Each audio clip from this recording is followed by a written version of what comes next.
Drilling ಮಾಡೋ ಟೈಮಲ್ಲಿ ನೀರು ಬಂದಿಲ್ಲ ಅಂದರೆ ಬೋರ್ ಫೇಲರ್ ಅಂತ ಏನಿಲ್ಲ, ತೇವಗಳು ಬಂದರೆ ಸಾಕು.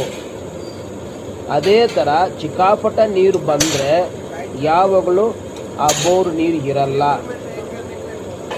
ತುಂಬ ಬೇಗ ಹೋಗ್ಬಿಡುತ್ತೆ. ಸ್ವಲ್ಪ ನೀರು ಬಂದರೆ ಯಾವಾಗಲೂ ನೀರು ಇರುತ್ತೆ ಅಂತ ಹೇಳಿಬಿಟ್ಟು ನಮ್ಮ ಮಾಮೂಲು ಪೂಜೆ ಒಂದು ಪ್ಯಾಕೆಟು ಹಾಲು ಹಾಕಿ ಚಾಕ್ಲೇಟ್ ಕೊಡಿ, ಅದು ಬ್ಲ್ಯಾಕ್ ಕಲರ್ ಇರ್ಬೋದು, ಚಾಕ್ಲೇಟ್ ಖಾಲಿ ಮಾಡಬೇಕು, ದೇವರ ಭಾರ ಮಾಡಿ ನಾನು ಆ ವಿಡಿಯೋ ಅಪ್ಲೋಡ್ ಮಾಡ್ತೀವಿ ಅಂತ ಹೇಳಿಬಿಟ್ಟು ಅಪ್ಲೋಡ್ ಮಾಡಿದ್ದೀವಿ. ಒಳ್ಳೆ ರೆಸ್ಪಾನ್ಸ್ ಕೊಟ್ಟಿದ್ದಾರೆ. ತುಂಬ ಥ್ಯಾಂಕ್ಸ್, ಯೂಟ್ಯೂಬ್ಗೆ ತುಂಬ ಥ್ಯಾಂಕ್ಸ್ ಮಾಡ್ತಾ ಇದ್ವಿ. ಯಾಕಂದರೆ ಯೂಟ್ಯೂಬ್ ಚಾನಲ್ ನಮ್ಮ ಇರುವುದಕ್ಕೆ ಬೇರೆಯವರು ನೋಡಿ ನಮಗೇನೋ ಪ್ರೇಯರ್ ಮಾಡಿ ಸಕ್ಸಸ್ಫುಲ್ ಆಗಿದೆ. ಎಷ್ಟೋ